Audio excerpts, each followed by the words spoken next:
High, আমি অপর্ণাস ওয়ার্ল্ডে সবাইকে স্বাগত। আজকে আমি দেখাবো আমাদের ফ্রন্টিয়ার গার্ডেনের কিছু অংশ।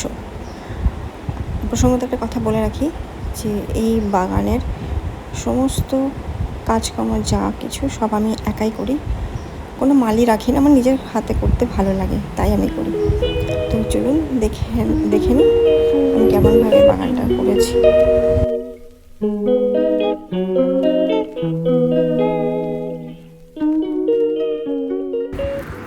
আমার এই লনটায় 3টে দিকই হেজ করা আছে, একটা দিকই কিছু করা নেই। সেখানটায় আমি কংক্রিটের টুকরোগুলো রং করে দড়ি দিয়ে সমান করে টেনে তারপরে টুকরোগুলোকে বসিয়ে দিয়েছি, একটা বর্ডার করেছি।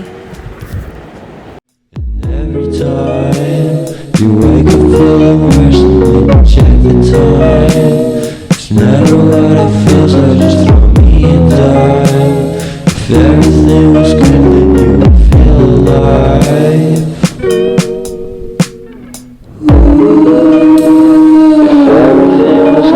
would feel alive. Everything was good, then you would feel alive. If everything was good, then you would feel alive.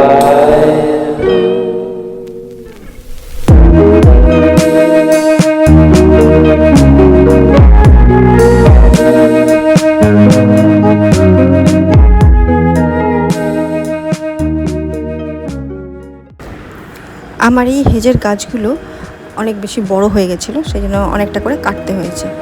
আর এর মধ্যে বোলতার বাসাও হয়েছিল, কামড়ও খেয়েছি অনেকবার। তো বেশি করে এটা কেটে অনেকটা ছোট করতে হয়েছে।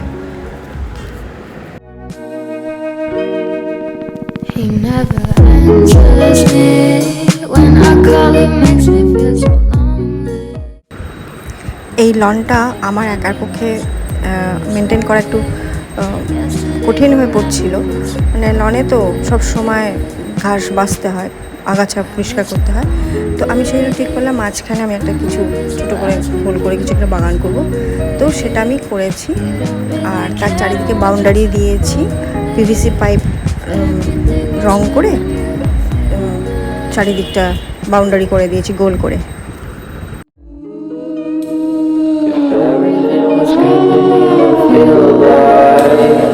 Everything was good, then you would feel alive. If everything was good, then you would feel alive.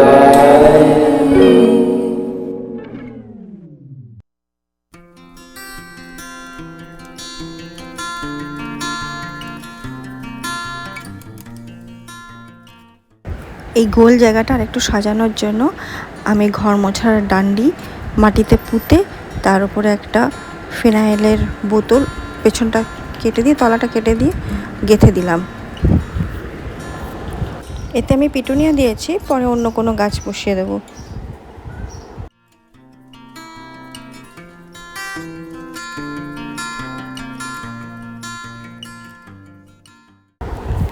তারপর কার্ডবোর্ড আর ওয়ালপুট্টি দিয়ে একটা পাখি বানিয়ে গাছের ডালে বসিয়ে দিয়েছি।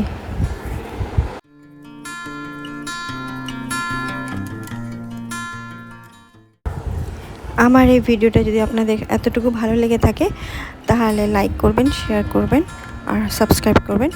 ভালো থাকবেন, ভালো রাখবেন। আবার আসবো নেক্সট ভিডিও নিয়ে। ততদিনের জন্য টাটা।